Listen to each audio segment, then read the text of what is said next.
So I turned 50 years old this week. That's something I thought I would never see. And whenever birthdays come up, I'm always very much, hey, let's celebrate it. I've never been one of those ones that thinks, oh no, I'm 40 or oh no, I'm 30. I'm like, yes, I made it to 50 years old.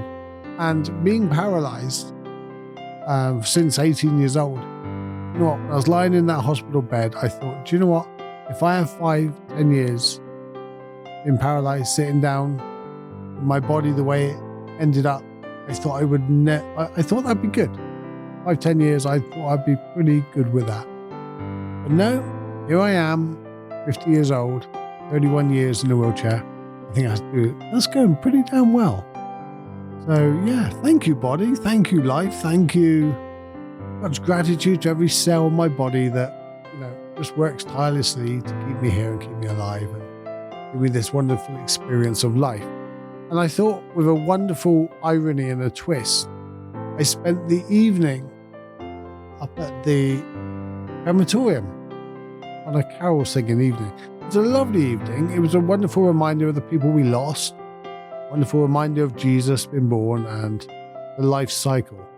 I was just thinking, we often look at 50 years old as halfway through. If it is halfway through, then I've got another 50 years left.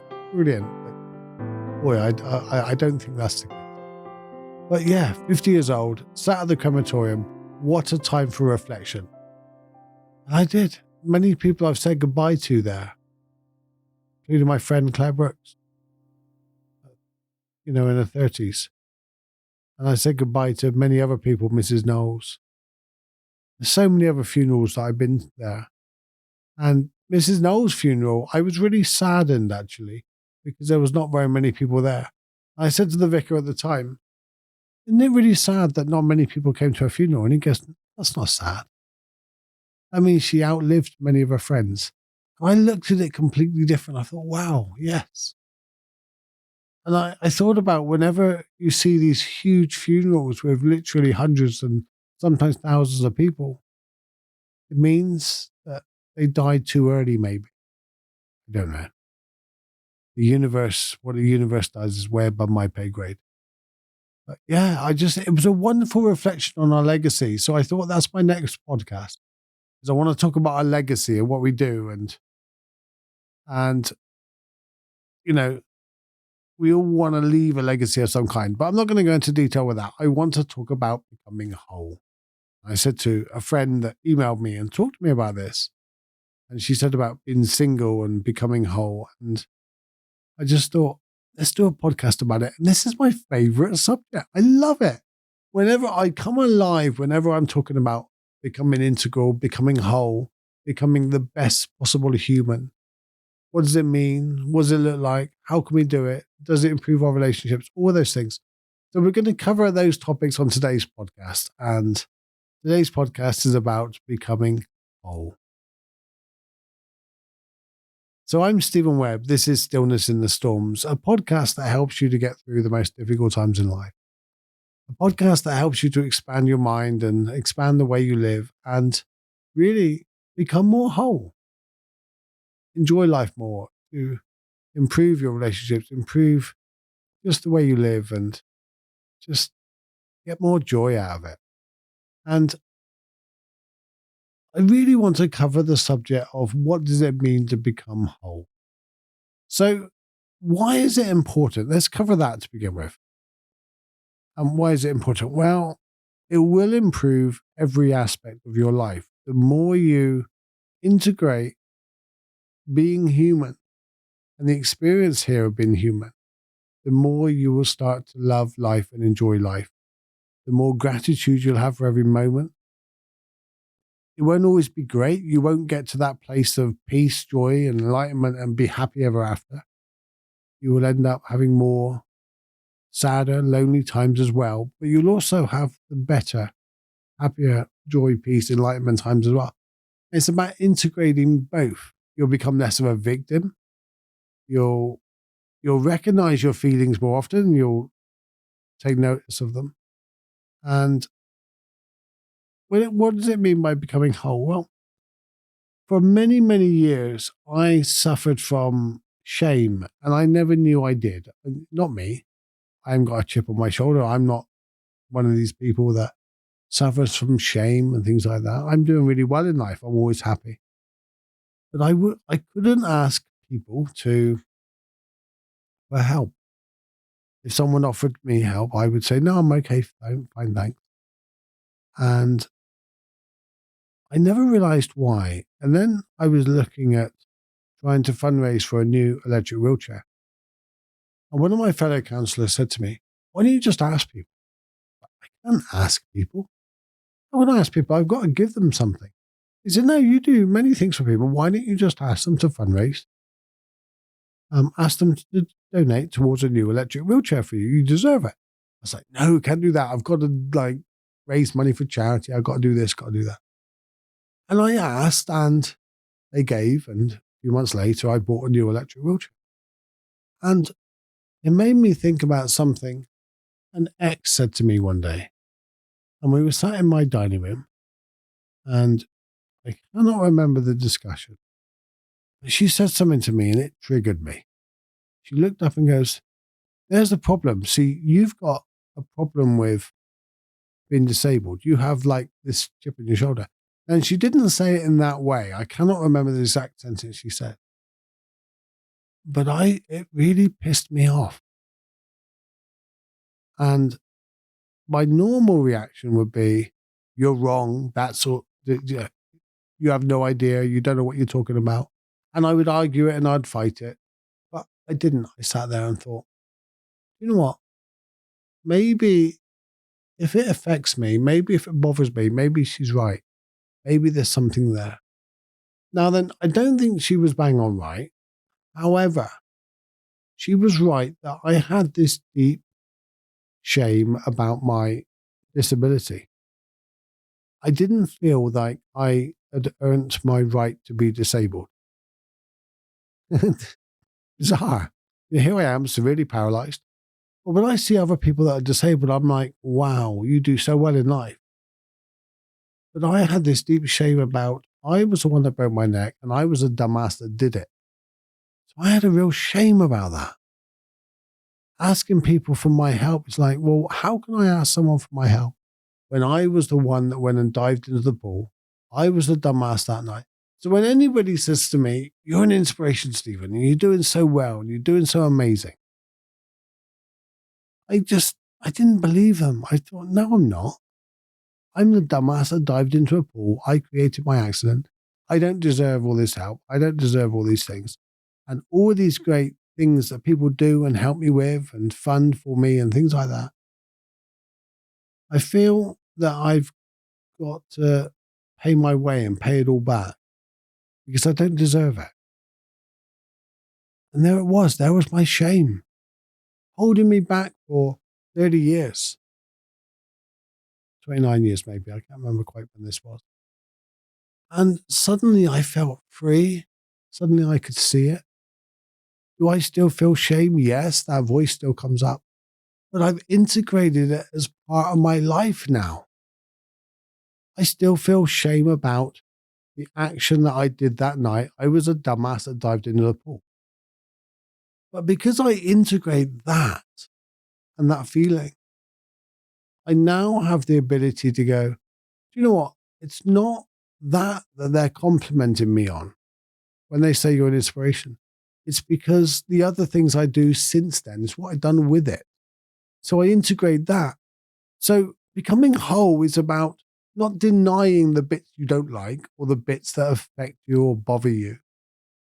It's not trying to disprove people that trigger you and bother you. It's about, oh, there's something there. Let's integrate it. Let's put it as part of my life. And I do have a shame about my accident, the way I did it. And that's okay to have that.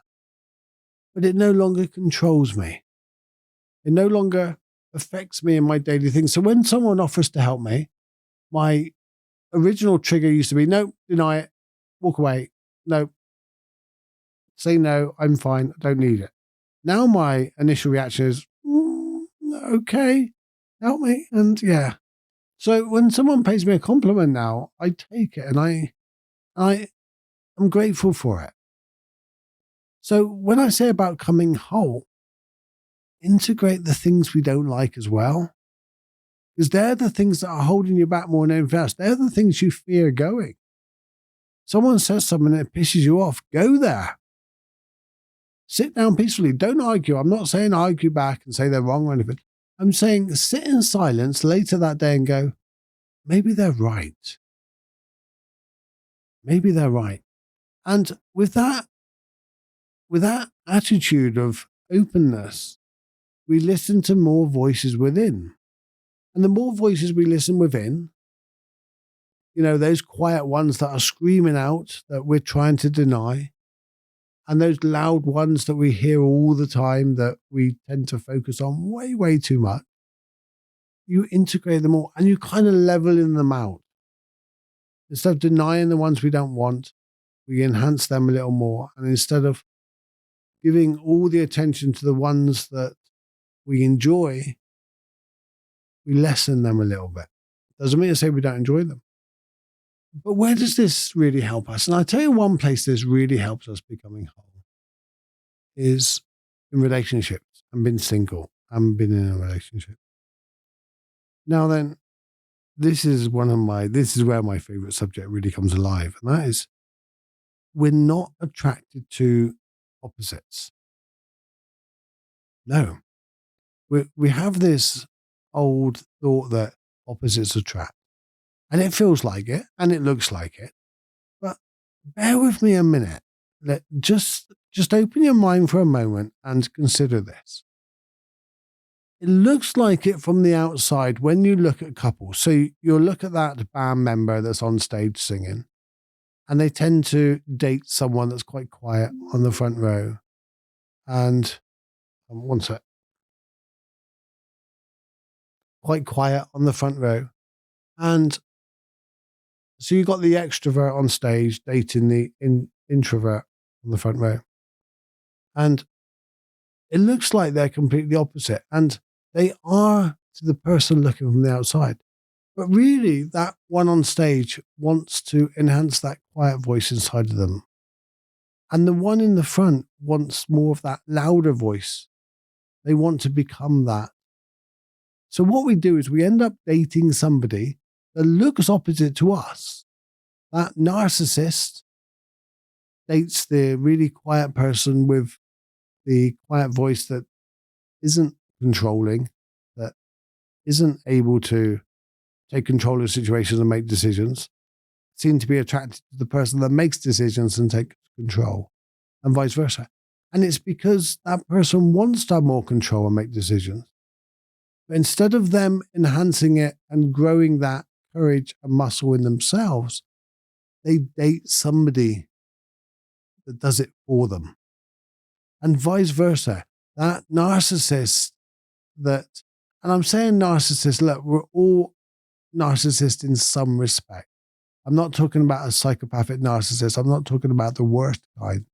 I'm talking about the teenage kind of narcissist is all about me, that kind of person. And we can all be there sometimes. We all should embrace that healthy narcissistic empowerment voice within us, but not the unhealthy one. Let's not mix those two. And if you'd like me to do a podcast on that, healthy and unhealthy narcissistic control, things like that, I'm more than happy to do so. Let me know. Email me. Let's go over to stevenwebb.uk and you can message me. I'm more than happy to do that. It's a really interesting subject. But going back to, so the person that makes all the decisions wants somebody that they don't want to make all the decisions all the time. They feel they have to. So therefore they date someone that cannot make decisions. Whereas really, they want the opposite. They want somebody else to do the opposite to them. But it's because they want to embrace, they feel like becoming whole, they have to have somebody else to replace what they aren't. And that's where it comes down to. I've got a bit muddled up now in my thinking. But if you think about you as a person, as you're developing, if you've got a quiet voice and you tend to date narcissists or things like that, is it really that you are attracted to them, or is it that you really want to have a little more control in your life and you want to have that voice and you want to start making decisions for yourself, but you fear doing it sometimes? So instead of embracing that fear and becoming whole and integrating that voice, you tend to date somebody that'll do it for you. And that's why in our 20s or 30s, when we split up in a relationship, it feels like half of us have been ripped apart because the person we're dating completes us. Yeah, that lands like a wow. It did for me. So in my 40s, I started integrating all those voices and I'm still working on it. There's nowhere to get to, I'm afraid. When you think you got there, keep going. There's an old ancient Zen saying, when you get to the top of the mountain, keep climbing. Because there's always somewhere to go. There's no enlightenment at the top of the mountain. But becoming whole, you integrate every part of your life. Right from the grief, the shame, to the peace and the joy and the love, the desires. You don't deny any of these feelings. You enjoy and embrace all of them. They'll come and go. Like the poem by Rumi. It's like these emotions will come and go and they'll clean out your house and they'll do all these things. Embrace them all as if they're a gift from the gods. And it's a gift of being human. You imagine getting to the end of your life and we've relied on everybody else to complete many things that we are not. And you get to the end of your life and someone says, you know that your favorite band, but they had another 10 albums that you never heard.